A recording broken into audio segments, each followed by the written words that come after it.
Hallelujah, hallelujah. प्रभु यीशु ख्रिस्त में प्यारे भाइयों और बहनों, आज हम मनन चिंतन करेंगे और अपने परिवार को पूर्ण रूप से समर्पण करेंगे प्रभु के हाथों में। परिवार का पूर्ण समर्पण और धन्यवाद आने वाली पीढ़ियों के लिए हम ईश्वर को देंगे। परिवार का पूर्ण समर्पण का मतलब यह है पूरी तरीके से ईश्वर पर निर्भर करना। कैसे निर्भर करना, मैं आज आपको पवित्र बाइबल से वचन के द्वारा बताना चाहता हूं। आप सभी ने यूहन्ना अध्याय 2 वाक्यांश 1 से लेकर आपने पढ़ा होगा 11 तक काना नगर के एक विवाह के बारे में। काना नगर के एक विवाह के बारे में आपने सुना होगा, प्रभु के पहले चमत्कार के बारे में सुना होगा, माता मरियम की मध्यस्थता के बारे में सुना होगा। लेकिन मैं आपको यहाँ पर कुछ और गहराई में ले जाना चाहता हूँ। जो हमने बीते 8 दिन तैयारी की है, जो हमने बीते 8 दिन प्रार्थना की है, वचन के द्वारा अपने आप को तैयार किया, शुद्ध किया, पवित्र किया है, वचन के द्वारा अपने आप को मजबूत किया, अपने विश्वास को बढ़ाया है, उस विश्वास में हमें कुछ और चीज की जरूरत है। सबसे पहले हम वचन को जब पढ़ते हैं तो वचन हमसे कहता है कि तीसरे दिन गलीलिया के काना नगर में एक विवाह था। ईसा की माता वहीं थी। ईसा और उनके शिष्य भी विवाह में निमंत्रित थे। हमने इन 9 दिवसीय फैमिली ब्लेसिंग प्रेयर में क्या किया? हमने प्रभु को हमारे जीवन पर, हमारे स्वास्थ्य पर, हमारे व्यवसाय पर, हमारे रिश्तों पर, परिवार पर, हमारे संतानों पर, सब कुछ पर किसको अधिकार दिया? प्रभु को। ध्यान देना, माता मरियम, प्रभु यीशु और प्रभु यीशु के शिष्य निमंत्रित थे। इसका मतलब उन्होंने उस विवाह में उनको इनविटेशन दिया था, बुलवावा भेजा था, आपको आना ही है। तो प्रभु यीशु, माता मरियम और शिष्यगण उस निमंत्रण को एक्सेप्ट करते हैं और उस विवाह में आते हैं। ध्यान रखना, एक एक शब्दों को बड़े ध्यान से सुनना। अगर आपके पास में नोटबुक है तो जो वचन मैं आपको बताता हूं उसका मीनिंग आप लिखना। जब हम अध्याय 2 वाक्यांश 1 से 2 पढ़ते हैं, वहां हम देखते हैं कि एक विवाह के अंदर एक विवाह था एक नगर में। उस विवाह में माता मरियम, प्रभु यीशु और शिष्य को इनविटेशन दिया था, निमंत्रण दिया था कि आपको इस शादी में आना है। अब आगे ध्यान रखना, जब विवाह चल रहा था उस विवाह के अंदर सडनली कुछ परेशानी आती है। अंगूरी समाप्त हो जाने पर ईसा की माता ने उनसे कहा, उन लोगों के पास अंगूरी नहीं रह गई है। आप भी प्रार्थना करने वाले व्यक्ति है, परिवार है, आपके जीवन में भी कोई परेशानी आ सकती है, कोई दुख, कोई तकलीफ, कोई वेदना, कोई पीड़ा, कोई कष्ट आ सकता है। जब ऐसी परिस्थिति आए उस वक्त हमें क्या करना है वो हमें यहाँ बताया गया है कि उस विवाह में अंगूरी समाप्त हो गई और माता मरियम ने वो प्रॉब्लम को लेकर प्रभु के पास में गई। ईसा ने उन्हें उत्तर दिया, भद्रे, इससे मुझको और आपको क्या? प्रभु यीशु यहां पर माता मरियम से कह रहे हैं, भद्रे, इससे आपको और मुझको क्या? इसका मतलब है उस परिवार से माता मरियम का भी नाता है और प्रभु यीशु का भी नाता है। तो आगे वचन कहता है, अभी तक मेरा समय नहीं आया है, अभी तक मेरा समय नहीं आया है। प्रभु यीशु वहां पर कहता है, अभी तक मेरा समय नहीं आया है। माता मरियम उस बात को लेकर प्रभु के पास में जाती है और प्रभु को बता देती है कि यहां पर यह समस्या है।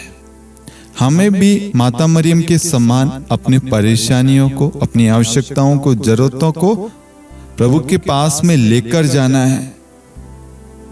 जब आपसे पूछा जाए इससे आपको और मुझको क्या, तो आपको कहना है मेरा घर, मेरा परिवार, सब कुछ आपका परिवार है। आप ही मेरे घर के कर्ता धर्ता है, सब कुछ प्रभु आप ही है। आप ही मेरे मुखिया है, सब कुछ आप ही है। इस परिवार से सारा आदर, सारी महिमा, सब कुछ प्रभु आपको मिले। माता मरियम सेवकों से कहती है, वे तुम लोगों से जो कहे वही करना, वे तुम लोगों से जो कहे वही करना। आगे देखते हैं वचन में, वहां यहूदियों के शुद्धिकरण के लिए पत्थर के 6 मटके रखे थे, उनमें 2-2, 3-3 मन समाता था। परेशानी आना तय था। परेशानी आएगी, दुख आएगी, तकलीफें आएगी, लेकिन उससे पहले प्रभु आपके लिए वहां पर सब कुछ का प्रबंध कर चुका है। वहां पर यहूदियों के शुद्धिकरण के लिए पत्थर के 6 मटके रखे थे, ऑलरेडी व्यवस्था कर रखी थी।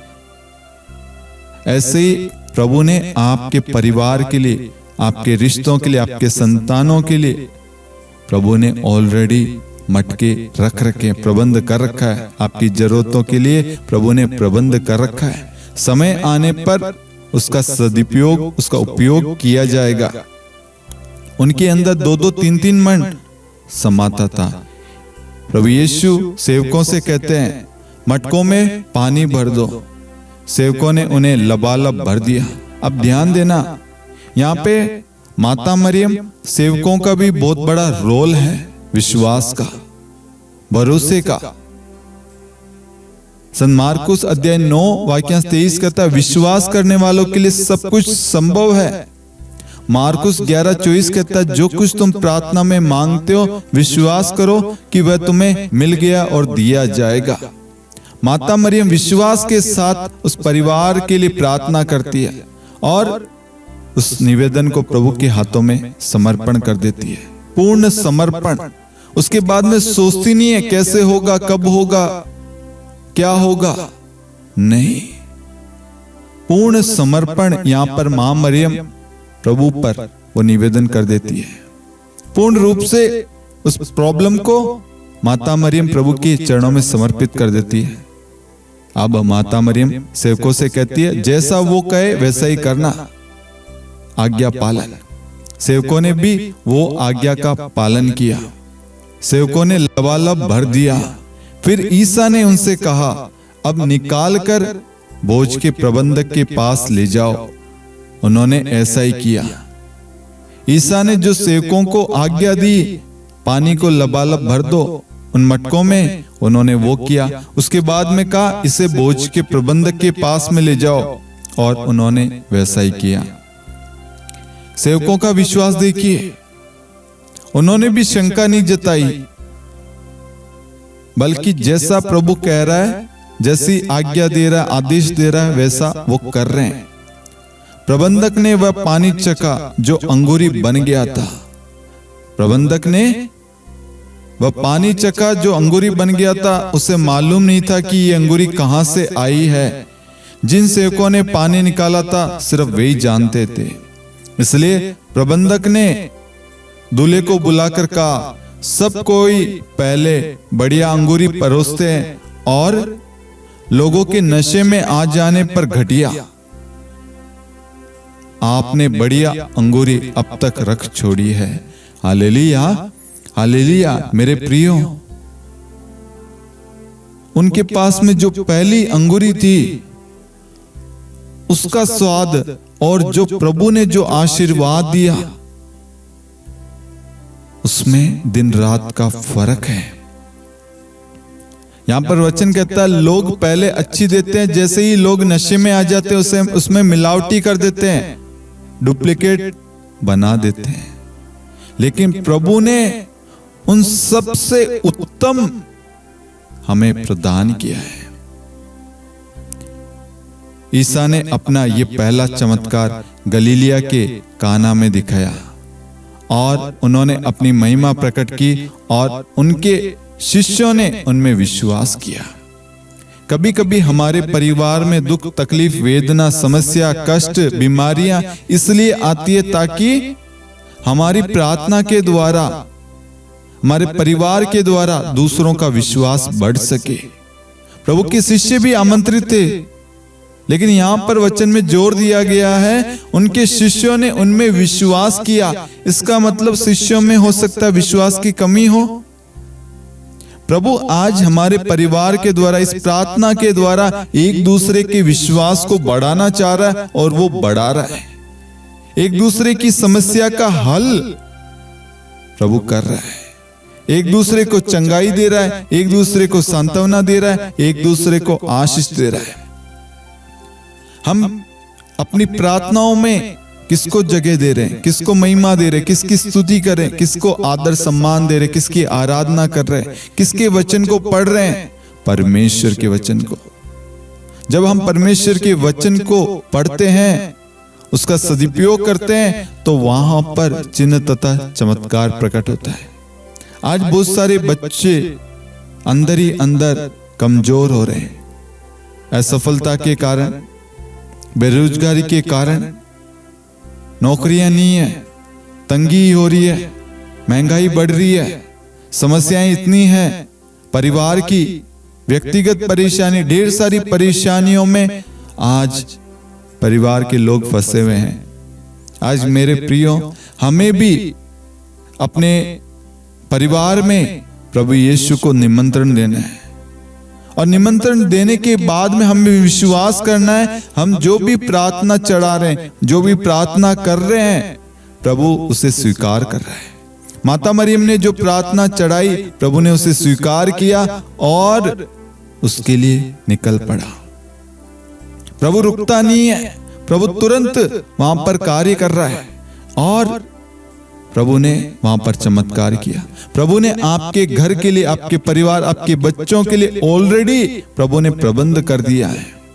यिर्मयाह अध्याय 29 वाक्यांश 11 से लेकर हम 14 में पढ़ते हैं कि परमेश्वर ने एक योजना बना रखी है बच्चों के आश्रम भविष्य के लिए, उनकी उन्नति तरक्की के लिए, उनके रिश्तों के लिए, उनके भविष्य के लिए, आने वाली पीढ़ियों के लिए, आने वाले वंशजों के लिए, सबके लिए प्रभु ने प्रबंध कर रखा है। प्रभु चाहता है अपने सभी कार्यों को प्रभु को अर्पित करें। कभी कभी हमारी सोच और ईश्वर की सोच में थोड़ा फर्क आ जाता है। ईश्वर चाहता है हमारे परिवार को जोड़ना, लेकिन शैतान हमारे घर में प्रवेश करता और वो कोशिश कर रहा है तोड़ने का। तो हमें क्या हो रहा है? हमारे रिश्तों में क्या आ रही है? दरार आ रही है। हम अपनों से नाराज हो रहे हैं, बैर कर रहे हैं, ईर्ष्या कर रहे हैं, बातचीत की कमी हो रही है, क्रोध कर रहे हैं, मारपीट कर रहे हैं, और हमारे परिवार में, रिश्तों में टूटापन हो रहा है। इन सब से प्रभु को बड़ी वेदना हो रही है। मेरे प्रियो, कलवरी क्रूस पर प्रभु प्राण देने से पहले अपने शिष्य की ओर देखते हुए कहते हैं कि ये आज से तुम्हारी माता है, और मां को देखकर कहते हैं ये तुम्हारा बेटा है। ये सिर्फ संत यूहन्ना के लिए नहीं था, बल्कि जो प्रभु की शिष्या का पालन करता, आज्ञाओं का पालन करता है, जो प्रभु से प्यार करता है, वो सब प्रभु की संतान है, वो प्रभु का परिवार है। माता मरियम शुरू से आज्ञाकारी थी, निष्कलंक थी, निष्पाप थी, पवित्र भरा जीवन व्यतीत करती थी, और वो प्रभु की दासी बनकर प्रभु के कथन के अनुसार, वचन के अनुसार अपना जीवन व्यतीत करती थी।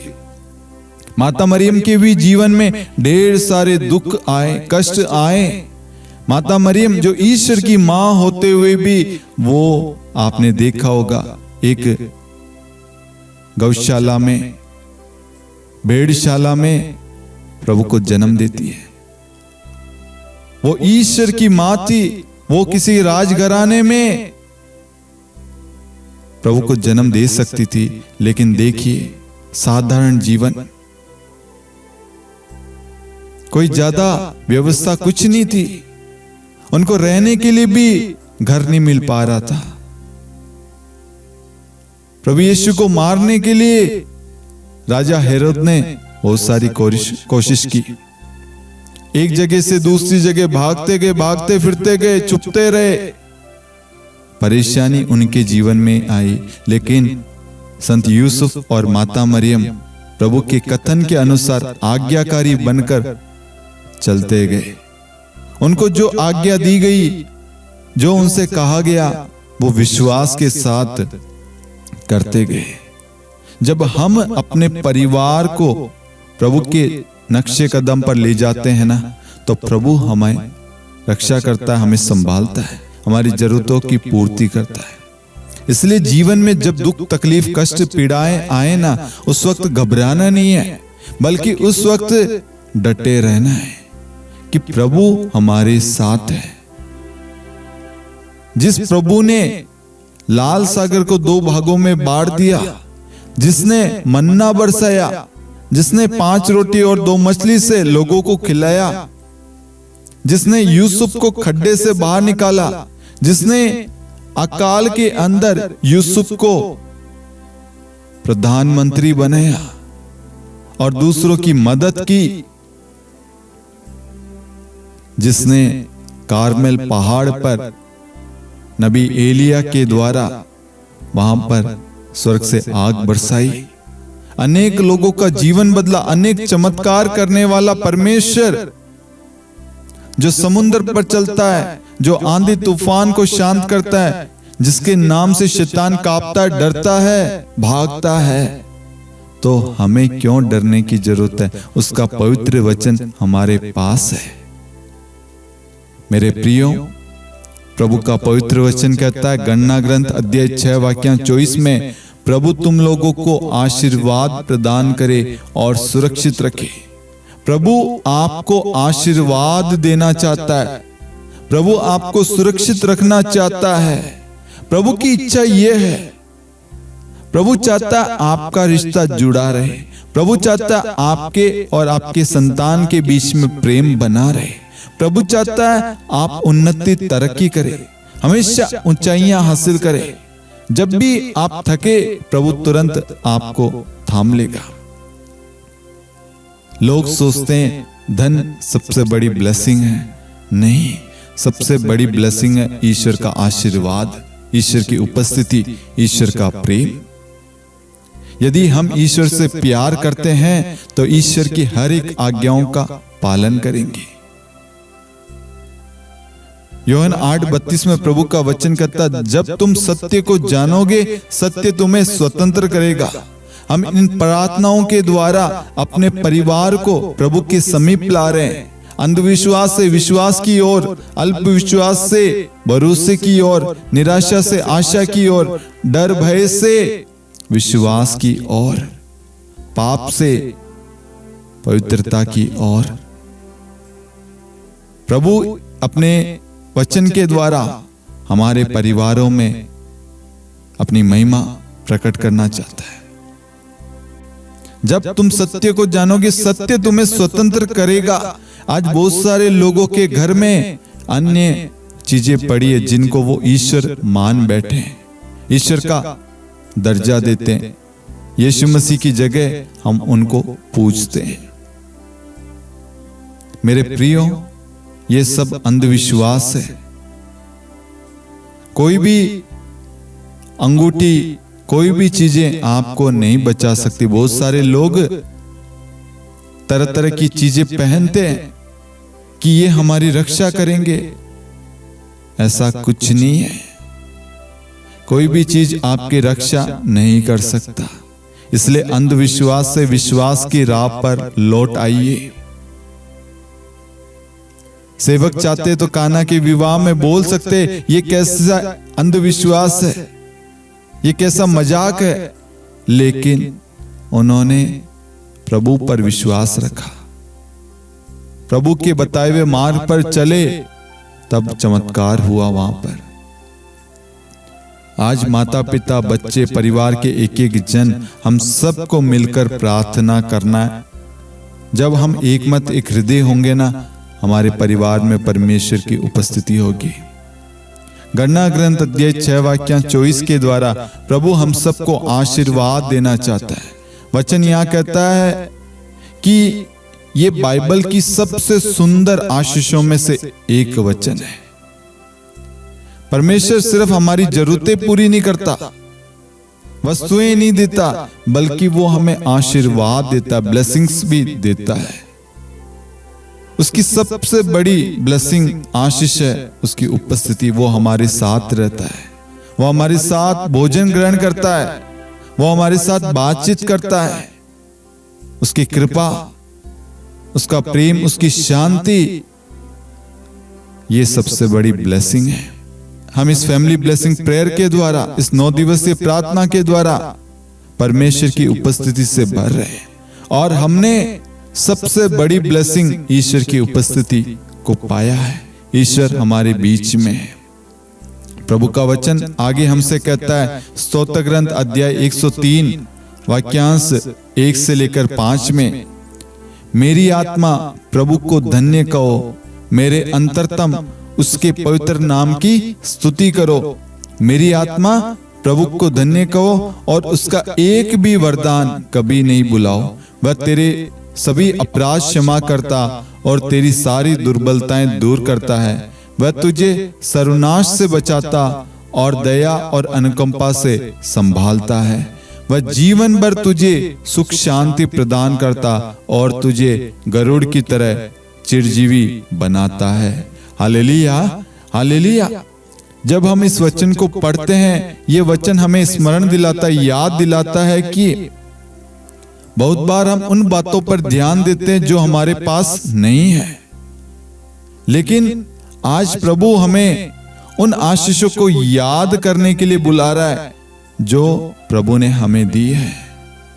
हमारा परिवार, हमारा जीवन, हमारा स्वास्थ्य, हमारे बच्चे, हमारी नौकरी, विश्वास, प्रार्थना, हर एक चीज के लिए हमारा घर, हमारा सब कुछ, ये सब कुछ ईश्वर ने दिया है। जब वचन को हम पढ़ते हैं तो वचन हमसे कहता है, मेरे आत्मा प्रभु को धन्य कहो और उसका एक भी वरदान कभी नहीं भुलाओ। एक भी वरदान कभी नहीं भुलाओ। प्रभु ने हमें अपराधों से मुक्त किया, क्षमा किया, हमारी सारी दुर्बलताएं, कमजोरियों को, कमियों को, सबको हटाया, हमें सर्वनाश से बचाया और हम पर अपनी दया अनुकंपा बरसाई और हमें संभाले रखा, और जीवन भर वो हमें सुख शांति प्रदान करता है और हमें स्फूर्ति देता, ताकत देता है, हमारे पंखों को वो आशीष देता है ताकि हम अपने पंखों को फैला सके, ऊंचाइयां हासिल कर सके। मेरे प्रियो, एक पल अपनी आंखों को बंद करके स्मरण कीजिए, यदि ईश्वर ना होता, ईश्वर की आशीष ना होती, ईश्वर की कृपा ना होती, ईश्वर की उपस्थिति, ईश्वर की ब्लेसिंग ना होती, तो क्या आज हम यहाँ होते? आज कितने सारे लोग हैं जो ये दिन नहीं देख पाए। कितने सारे लोग हैं जो बीती रात को सोए थे एक उम्मीद के साथ, लेकिन अगला दिन नहीं देख पाए, लेकिन हम सब जीवित हैं। कितने सारे लोग भूखे हैं, प्यासे हैं, लेकिन हम सब ने भोजन ग्रहण किया। हमारे पास भोजन है, पहनने को कपड़ा है, रहने को घर है, परिवार है, बच्चे हैं, माता पिता है, रिश्तेदार है, सब कुछ है। ये किसकी देन है? ईश्वर की देन है। कभी कभी हमें लगता है ये सारी तरक्की, ये बरकत, ये उन्नति, ये ऊंचाइयां हमारी मेहनत की वजह से मिली है। ये परिवार मेरी वजह से चल रहा है, मैंने संभाल रखा है, अन्यथा कभी का बिखर जाता, टूट जाता। मेरे प्रियो, ऐसी सोच वाले बहुत सारे लोग हैं। प्रभु आपसे कुछ कहना चाहता है। मैं देख न पाता था अगर तेरी दया न होती, मैं सुन न पाता था अगर तेरी दया न होती, मैं बोल न पाता था अगर तेरी दया न होती, मैं देख न पाता था अगर तेरी दया न होती, तेरी दया न होती, तेरी दया न होती। मैं हंस ना पाता था अगर तेरी दया न होती, मैं चल ना पाता था अगर तेरी दया न होती, मैं खेल न पाता था अगर तेरी दया न होती, मैं पढ़ ना पाता था अगर तेरी दया न होती, तेरी दया न होती, तेरी दया न होती। मेरी शादी ना होती अगर तेरी दया न होती, मेरी भूख न मिटती अगर तेरी दया न होती, मेरे बच्चे ना होते अगर तेरी दया न होती, मेरा घर ना बन पाता अगर तेरी दया न होती, तेरी दया न होती, तेरी दया न होती। मेरे दोस्त ना होते अगर तेरी दया न होती, मैं पास ना हो पाता अगर तेरी दया न होती, मैं पढ़ ना पाता था अगर तेरी दया न होती, मुझे याद न हो पाता अगर तेरी दया न होती, तेरी दया न होती, तेरी दया न होती। मेरी नौकरी ना होती अगर तेरी दया न होती। ओ जीसस, थैंक यू जीसस। मेरी भूख न मिट पाती अगर तेरी दया न होती, मैं जीवित ना होता अगर तेरी दया न होती, मैं चंगा ना होता अगर तेरी दया न होती, तेरी आशीष ना होती अगर तेरी दया न होती, तेरी दया न होती, तेरी दया न होती। हाँ मेरे प्रियो, अगर उस ईश्वर की दया ना होती, उसकी आशीष, उसकी ब्लेसिंग ना होती, तो आज हमारा परिवार एक ना होता, हमारा परिवार ना होता, हमारे बच्चे ना होते, हमारी शादी ना होते, हम ये ऐश और आराम की ज़िंदगी ना जीते। हम देख नहीं पाते, चल नहीं पाते, हंस नहीं पाते, खेल नहीं पाते, पढ़ नहीं पाते, काम ना कर पाते, याद नहीं कर पाते, हम भूखे रहते। हमारे लिए वो क्रूस पर टंगा, हमारे लिए वो भूखा रहा, हमारे लिए वो प्यासा रहा, हमारे लिए उसे कोड़े मारे गए। हम पापी थे, वो निष्पाप था, उसने हमारे पापों को उठा लिया। वो हमेशा खुले हाथ खुशी से देता गया, बदले में हम उसे क्या दे रहे थे? स्मरण करना, याद करना। इस 9 दिवसीय प्रार्थना के द्वारा, इस फैमिली ब्लेसिंग प्रेयर के द्वारा ईश्वर ने हमारे परिवार में अनेक आश्चर्य कर्म किए, हमें स्मरण दिलाया। आज तुम जिस भी ऊंचाई पे हो, जहां कहीं पे भी हो, परमेश्वर की देन है। परमेश्वर के कोड़े खाने से हम सब भले चंगे हुए हैं। परमेश्वर ने अपना लहू देकर हमें खरीदा है। हमारे ऊपर प्रभु का अधिकार है। आज हमारे परिवार सकुशल है, एक है, सब कुछ ईश्वर की दया है। इसलिए ईश्वर को जितना हो सके ईश्वर की स्तुति, महिमा, आराधना, धन्यवाद देना। प्रभु का पवित्र वचन पहला थिस्सलुनीकियों अध्याय 5 वाक्यांश 18 में प्रभु कहता है, सब बातों के लिए ईश्वर को धन्यवाद दें, क्योंकि ईसा मसीह के अनुसार आप लोगों के विषय में ईश्वर की इच्छा यही है। संत पौलुस समझ जाता है, पवित्र आत्मा के द्वारा उसे प्रेरणा मिलती है, वो अनुभव करता है, वो जान जाता है कि प्रभु की इच्छा क्या है, ईश्वर हमसे क्या चाहता है, कि सब बातों के लिए ईश्वर को धन्यवाद दो। दुख, सुख, कष्ट, पीड़ा, आंसू, दर्द, असफलता, विफलता, सफलता, निराशा, आशा, कठिनाई, बीमारी हो, अच्छाई बुराई सब कुछ के लिए ईश्वर को धन्यवाद दे। परिवार, माता पिता, बच्चे, संतान, पड़ोसी, मित्रगण, याजकगण, हर एक के लिए धन्यवाद दो। मौसम के लिए, भोजन के लिए, दृष्टि के लिए, जीवन के लिए, स्वास्थ्य के लिए, हर एक चीज के लिए, प्रभु के बल, प्रेम, शांति के लिए, कृपा, करुणा, दया के लिए, सब कुछ के लिए धन्यवाद दो। जब हम धन्यवाद देते हैं तो ईश्वर को खुशी होती है, ईश्वर उसे स्वीकार करता है और हमारे जीवन में परमेश्वर आशीष बरसाता है। हम 9 दिनों के अंदर हमने मनन चिंतन किया और हमने एक एक दिन एक एक आवश्यकताओं के लिए प्रार्थना की। जैसे हमने पहले दिन अपने परिवार को प्रभु को समर्पित किया, दूसरे दिन प्रेम और एकता के लिए प्रार्थना की, तीसरे दिन आर्थिक आशीष के लिए प्रार्थना की, चौथे दिन हमने चंगाई और स्वास्थ्य के लिए प्रार्थना की, पांचवें दिन बच्चों एवं युवाओं के लिए प्रार्थना की, छठे दिन हमने क्षमा और मेल मिलाप के लिए प्रार्थना की, सातवें दिन हमने सुरक्षा और संरक्षण के लिए प्रार्थना की, आठवें दिन हमने पवित्र आत्मा के अभिषेक की प्रार्थना की और आज हमने 9वें दिन परिवार को पूर्ण रूप से प्रभु को समर्पण किया। हम इन 9 दिन के सारे निवेदनों को प्रभु के हाथों में सौंपते हैं, प्रभु की स्तुति, महिमा, आराधना करते हैं। प्रभु ने हमारे बीच में अद्भुत काम किया है।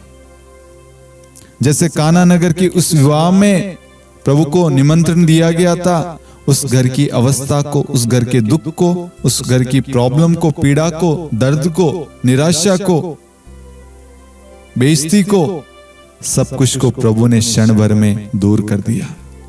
प्रभु ने अपने वचन के द्वारा अपना चमत्कार वहां प्रकट किया, अपनी महिमा वहां प्रकट की। इसलिए मेरे प्रिय भाइयों और बहनों, हमें प्रभु के वचन पर विश्वास करना है, अपना सब कुछ पूर्ण रूप से प्रभु को समर्पित करना कि आज से मैं नहीं बल्कि प्रभु आप मुझ में रहिए, आपका वचन मुझ में कार्य करे। मेरी सोच नहीं बल्कि परमेश्वर आपकी इच्छा मेरे जीवन में, मेरे परिवार में, मेरे संतान के जीवन में, मेरे हर क्षेत्र में आपकी इच्छा पूरी हो। हमारी सारी दुर्बलताएं, कमजोरियों, कमियों को हम प्रभु को समर्पित कीजिए, प्रभु को चढ़ाएं और प्रभु बदले में हमें आशीष देगा।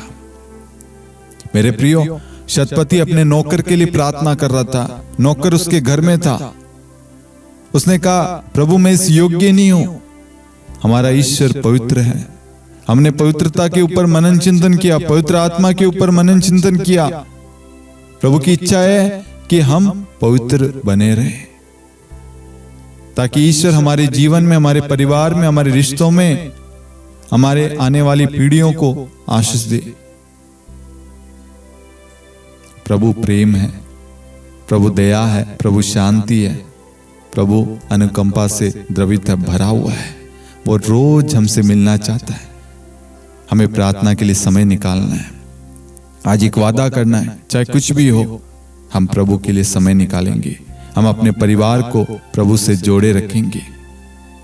शतपति ने अपने नौकर के लिए प्रार्थना की, प्रभु ने उसकी प्रार्थना को स्वीकार किया। उसने कहा, शतपति ने कहा कि प्रभु एक शब्द कह दीजिए, एक शब्द। इसका मतलब है इस बाइबल में लिखे गए एक एक शब्द में कितनी ताकत है। एक शब्द कह दीजिए, मेरा नौकर चंगा हो जाएगा। एक शब्द में ताकत है, एक शब्द में शक्ति है। हमने बीते 9 दिन में कितने सारे वचन सुने, सीखे, समझे, मनन चिंतन किया। उन सारे वचनों के द्वारा प्रभु ने हमारे परिवार को स्वर्ग बना दिया, हमारे परिवार को आशीष का केंद्र बना दिया। हमारे परिवारों से अब ब्लेसिंग्स निकल रही है। Hallelujah, hallelujah. मेरे प्रियो, प्रभु हमारे जीवन में, हमारे परिवार में अद्भुत काम कर रहा है, अद्भुत काम। इसलिए प्रभु कहता है, विश्वास करने वालों के लिए सब कुछ संभव है। हमारे विश्वास में प्रभु ने बढ़ोतरी की है, हमारे विश्वास को बढ़ाया है, हमारे रिश्तों को जोड़ा है, हमारे परिवार को एक किया है। हम सबको सद्बुद्धि दी है, हम सबको विवेक दिया, ज्ञान दिया, प्रेम, शांति, सब कुछ प्रदान किया है। मेल मिलाप का वरदान दिया है, सहन करने की शक्ति दी है, शांत रहने की शक्ति दी है। हमें अपने परिवार की वैल्यू बताई है। परमेश्वर ने हमारी प्रार्थनाओं को स्वीकार किया है। परमेश्वर की स्तुति हो, महिमा हो, आराधना हो। परमेश्वर ने जो भी वचन आज हमारे समक्ष रखे, उन सारे वचनों के लिए हम ईश्वर की स्तुति, महिमा, आराधना करते हैं। उन सारे वचन के द्वारा हमारे परिवार में प्रभु की उपस्थिति आई है, प्रभु का चमत्कार हुआ है, प्रभु ने अद्भुत काम किए।